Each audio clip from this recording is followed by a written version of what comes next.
Welcome to Miracle Mobile, the innovative platform for creating a productive, paperless environment through customized business apps. In this video, you'll learn how to set triggers on controls. Triggers are components that are associated with controls. They're activated when a defined action is carried out. For instance, tapping the Submit button in a form is an action that activates the trigger Submit Data, which may ultimately activate the sub-trigger Send Form to PDF if specified. In order to set a trigger on a control, you first need to add an action to it. First, click the control you wish to configure. Next, click the Actions Triggers tab on the right, followed by Add Action. Miracle Studio allows you to configure 5 actions on a control. 1. Button click, which is used when a user taps or clicks a button.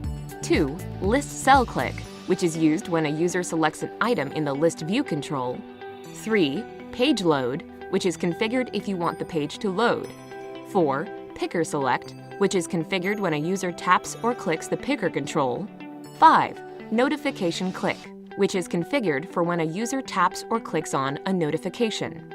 Select one of these options and then click Save. Your next step is to set a trigger with this action. Hover over the action and click the Add a Sub-Trigger button that appears. You can select from and configure these types of triggers. 1. Call number, which dials a number that can be either specified in Miracle Studio or retrieved through an expression. 2. Close, which closes the page after the trigger occurs. 3. Download service, which initiates a download onto the user's device. 4. Get data, which retrieves data through a connector. 5. Navigate page, which directs a user to a specific page. 6. Open app, which launches an external app on the user's device. 7. Open notification page, which opens the app's notifications page. 8. Save contact, which saves the contact's details onto the user's device. 9. Save draft, which saves forms in the app's drafts page. 10. Send email, which allows the user to send an email. 11. Show category, which opens one of the categories of the app. 12. Submit data, which submits form data into a data storage through a connector. 13. Submit later, which sends a form to the submission queue.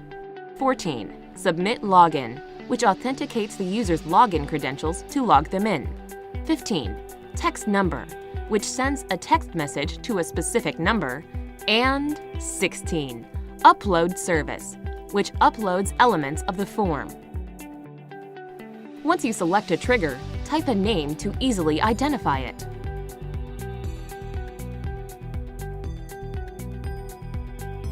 From Domain, select Client to execute the trigger on the user's device. You can also select Server to indicate that the trigger is executed on the server side. However, you will need to specify a connector, entity, and service. To further customize the trigger, click the Data tab.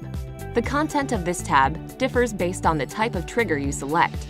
The Send Email trigger, for instance, requires an email address to send the form to. You can also use expressions here after specifying a connector and entity. Click Save.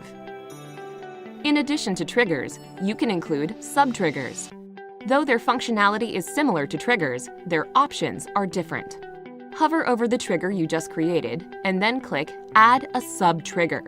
From Type, 2 new options you can pick from are 1. Call service, which initiates a web service. 2. Email PDF, which emails elements of a form in PDF format. Select a sub-trigger and configure it the same way you would a trigger.